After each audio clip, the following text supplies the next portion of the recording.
Muchísimas gracias, en primer lugar, a todos los que hicieron posible este congreso que nos permite compartir los conocimientos y con especial énfasis al doctor Diego Benavides, que en Cuba hace unos meses me comentaba sobre la posibilidad de una ponencia en el congreso aquí en Costa Rica. De igual manera de mencionar esa hospitalidad de los costarricenses, que realmente es increíble. Es por ello que quiero agradecerle a todos aquí presentes por permitirme expresar mis pocos conocimientos que tengo en esta etapa de mi vida sobre lo que serían los métodos alternos de resolución de conflictos. Yo creo que el primer desafío que se me planteó al momento de elegir este tema fue que cuando miré los que eran los expositores, que teníamos a la doctora Aida, tenemos a Diego Benavides, a Osvaldo y a una gran cantidad de juristas del derecho de familia, yo dije, bueno, como estudiante me va a tocar difícil tratar de transmitir algo, pero bueno, aquí estoy para hacer lo posible y poder tratar de implementar los métodos alternos de solución de conflictos y brindarle esa importancia que merecen dentro del código tipo. Como podemos observar en el tema, más que todo hablaré sobre la mediación y la conciliación, ya sea fuera del proceso, antes del proceso, o la conciliación ya dentro del proceso. Pero específicamente, como ya hemos retomado a lo largo de estos 2 días, ciertos conceptos, ciertos apuntes que brindaba el doctor Oliva y la doctora Aida sobre estos métodos, me voy a enfocar más que todo en los desafíos que estos plantean al momento de implementarlo. Y de igual manera, en lo que procedería a la manera de resolver estos conflictos. Para empezar, quisiera hacer referencia a una importante frase que prácticamente todo el tema se encuentra en esa frase y es del reconocido jurista Voltaire, y habla de que cuando 2 hombres quieren pleitear o quieren entrar en litigio, el uno con el otro se les obliga a ir a los tribunales de los jueces conciliadores, decía él. Y de igual manera, para no leer toda la frase, menciona una parte que dice que los pacificadores le dicen a las partes: sois unos locos por querer gastar vuestro dinero en haceros mutuamente infelices, que es la realidad de las cosas. Gastamos tanto dinero dentro de un proceso o perdemos una gran cantidad de tiempo por simplemente no querer llegar a un acuerdo entre nosotros. Es decir, la cantidad de tiempo y, como lo hemos visto, la dilación procesal que hay y la retardación de justicia muchas veces que hay en nuestros países latinoamericanos e iberoamericanos es bastante latente. Y por último menciona Voltaire en su frase que me parece muy inteligente cuando dice que si su locura es incurable ya,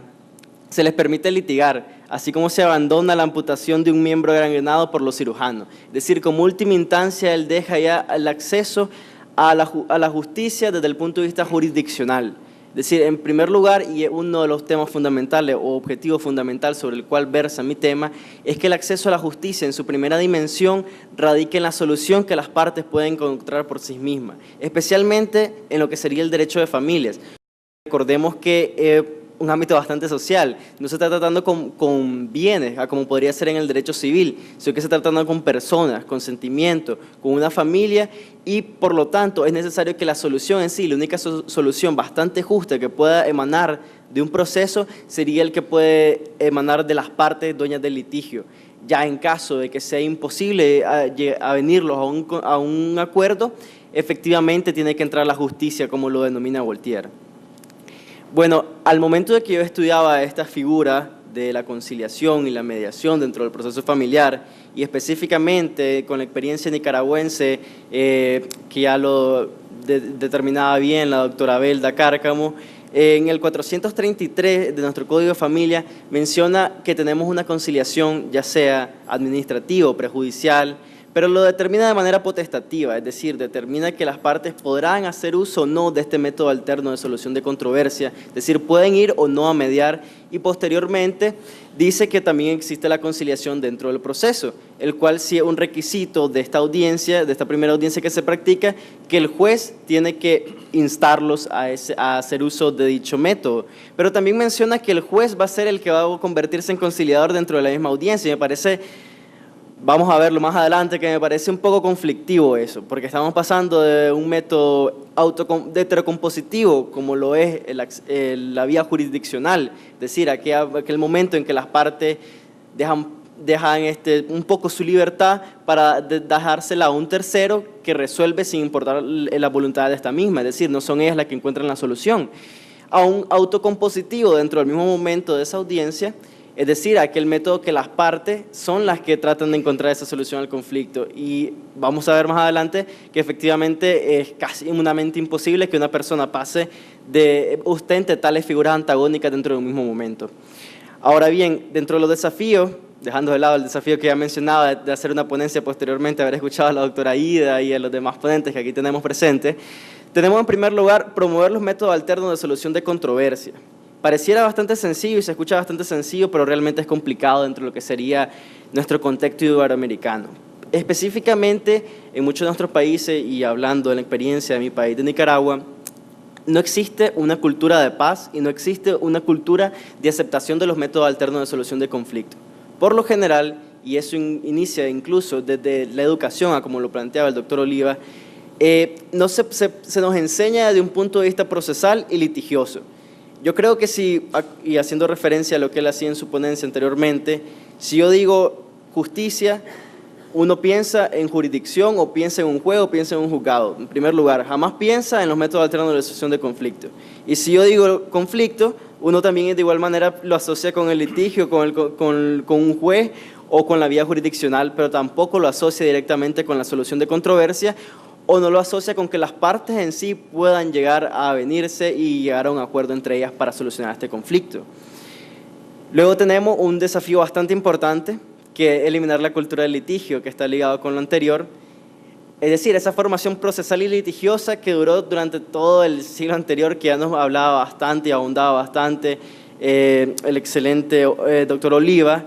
y desarrollar una cultura de paz, porque no solo es eliminar la parte procesal o litigiosa que tenemos, sino que empezar a confiar en los métodos alternos de resolución de conflicto. Con especial énfasis en mi país, se tiene bastante desconfianza por parte de los abogados o por parte de los mismos ciudadanos, que son los usuarios, y a ellos se va dirigida la justicia, de hacer uso de los métodos alternos de solución de conflicto, porque creen que realmente no pueden llegar a conciliar o a mediar con la otra parte, lo cual veremos más adelante que no es del todo correcto, y así lo expresaba incluso la doctora Belda anteriormente en su conferencia, porque ella mencionaba que en un 70% específicamente se han solucionado la mayoría de las demandas que llegan a la vía jurisdiccional, e incluso en un estudio previo, en el primer año,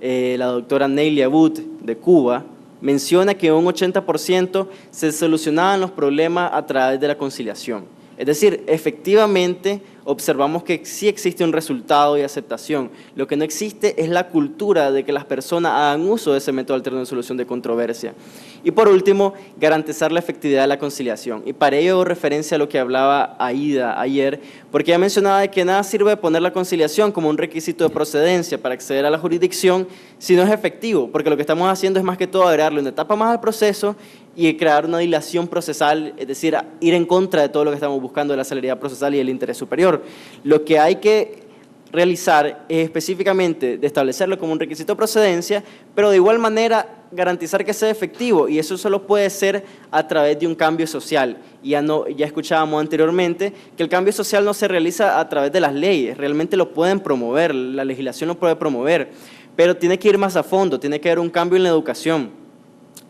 Y haciendo uso de una de las palabras de un conferencista anterior, incluso en Nicaragua, nosotros solo recibimos un solo módulo de derecho de familia dentro de toda la carrera, y sin embargo recibimos más de 6 o 7 de derecho civil, bastante contencioso y litigioso, lo cual nos crea siempre esa formación procesalista y litigiosa. Y de igual manera, sobre métodos alternos de resolución de conflictos solo recibimos un módulo en toda la carrera, lo cual ahí vemos en esa ponderación de que qué importa más, si los métodos alternos de solución de conflicto y el derecho de familia, o importa más esa formación procesalista y litigiosa. Ciertamente, esa es una barrera que todavía tenemos actualmente, se ha mejorado, cierto es, pero es una barrera que debemos de superar. Luego tiene que venir la práctica, porque especialmente en muchos países latinoamericanos, creo yo, dejando de lado los que estamos aquí presentes, hay ciertos abogados que incluso le recomiendan a las partes no hacer uso de estos métodos, porque hay ciertas legislaciones, como el Código Procesal Civil de nosotros, que obliga a hacer uso de la mediación antes de llegar al juez. Y lo que siempre observamos no es un acta de no acuerdo, observamos un acta de no asistencia a la mediación, y es porque se le dice a la parte: no asistas, mejor vamos de una ante el juez. Y eso es lo que tenemos que cambiar, porque puede cambiar la educación, pero si no cambia esa praxis jurídica de nosotros mismos que debemos iniciar por los que estamos aquí presentes, no vamos a lograr nada, porque al final recordemos que uno de los principios es la voluntariedad de los métodos alternos de resolución de controversia, pero jamás se le está dando la oportunidad a la parte. Recordemos que nosotros somos los asesores de ella. Claramente el dueño del litigio en sí muchas veces desconoce si le conviene más ir ante el juez o si le conviene más hacer uso del método alterno de resolución de controversia. Nosotros somos los que estamos en la obligación social y desde el punto de vista de la carrera en que estamos de educarlo, explicarle y hacerles entender que especialmente si es posible lograr una conciliación o una mediación es lo más efectivo. Y luego tenemos la legislación, es decir, ahí entrar a esa otra pregunta que planteo, que si debe ser la conciliación, perdón, la mediación previa al proceso un requisito de procedencia para acceder a la vía jurisdiccional. Es ahí donde ya entra la parte legislativa y lo establece como un requisito de procedencia. Pero inútil es de que lo pongamos solo dentro de la legislación y no se practique. Es por eso que siempre se tiene que motivar ese cambio dentro de los pensos académicos, en la praxis jurídica de nosotros mismos y ese cambio de cultura que creo que es lo más complicado. Y ya había, más o menos en mi país, había mencionado un poco de esta ponencia y me habían comentado, un colega me había dicho que efectivamente no prestamos la realidad social o que está muy trabada esa realidad social litigiosa, por lo tanto es como que va a ser complicado integrar esto. Pero como que ya se dijo bien aquí, es peor no hacer nada a dar un primer paso. Porque efectivamente, si no iniciamos o no damos un primer paso, jamás se va a lograr. Si no promovemos el cambio, tal vez pasen años de aquí a que se logre cambiar esa cultura de paz, pero se va a cambiar. Así como pasamos en ciertos momentos de aquel cambio que teníamos de lo contencioso escrito, en todos los procesales que teníamos, que eran escritos, se hizo un gran cambio a la parte oral. Y actualmente ya se mira normal la oralidad dentro de los procesos. Pero en su momento se vio como una locura y en su momento de igual manera se vio que era imposible realizarlo y efectivamente si logramos hay una gran brecha de tiempo entre de que se promovió hasta que se logró alcanzar en la actualidad la oralidad dentro de los procesos. Pero de igual manera sucede en los métodos alternos de solución de controversias. Si no somos nosotros los que los promovemos, jamás vamos a lograr alcanzar que esto realmente se implemente dentro del proceso. Y con especial énfasis en el derecho de familia, como lo decía, que yo creo que es más justo y efectivo una resolución que nazca de un acuerdo entre las partes que la que puede brindar un juez, porque específicamente dentro del acuerdo ambas partes van a sentir que ganaron porque es la esencia del método alterno de resolución de controversia, es decir, la esencia es que ambas partes logren plantear y llegar converjan ambas ideas y lleguen a una resolución en común, a diferencia de la autoridad judicial que trabaja una lid y va a tratar de darle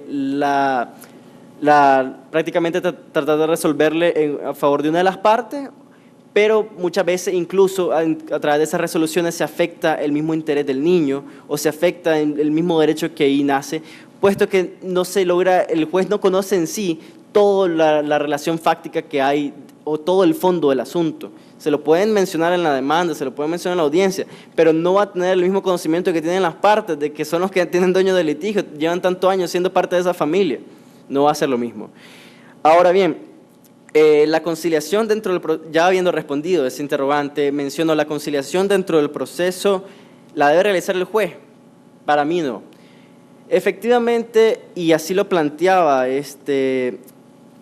una jueza de la Corte Superior de Justicia de Lima, Vargas Machuca, cuando mencionaba que dado que la naturaleza de la conciliación, tanto judicial como extrajudicial, es distinta a la del proceso judicial.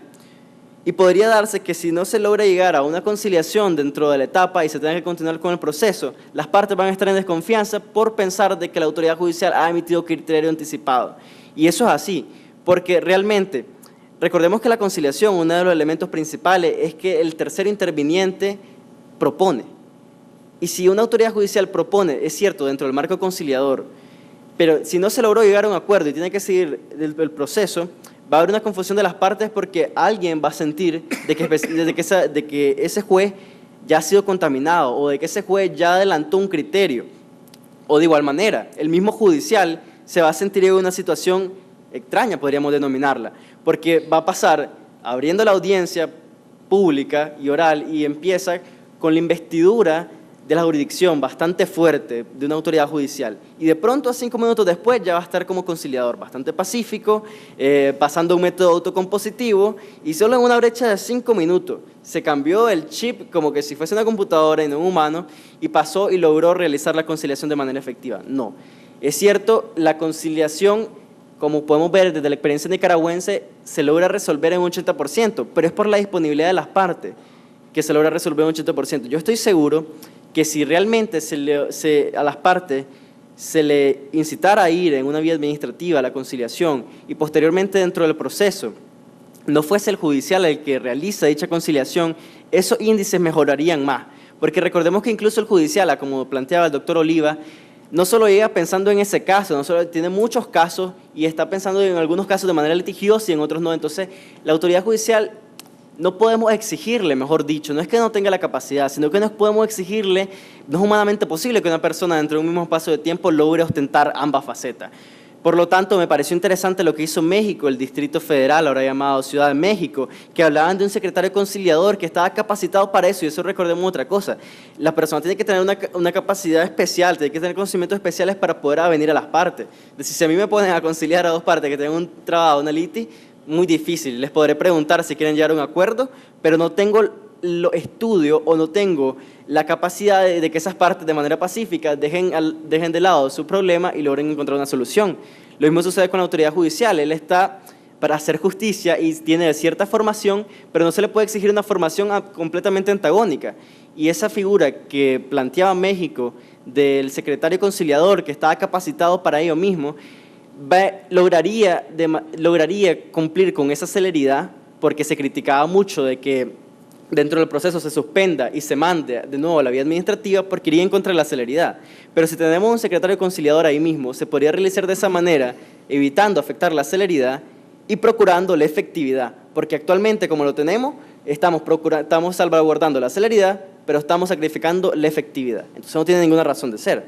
Pero si logramos acoger un tipo de figura similar como México y logramos promover de igual manera este cambio cultural, yo creo que efectivamente lograremos salvaguardar tanto la efectividad como lo que sería la celeridad, logrando llegar a una nueva fase, es decir, olvidando esa parte litigiosa, y cuando logremos implementar este cambio concretamente en la sociedad, yo creo que efectivamente se va a hacer justicia dentro de lo que sería el proceso de familia. Y solo para finalizar mencionaría todo lo que evitaría esto, que sería la judicialización, que ya lo hemos hablado bastante, la congestión judicial y la dilación procesal. Creo que es solamente. Muchas gracias.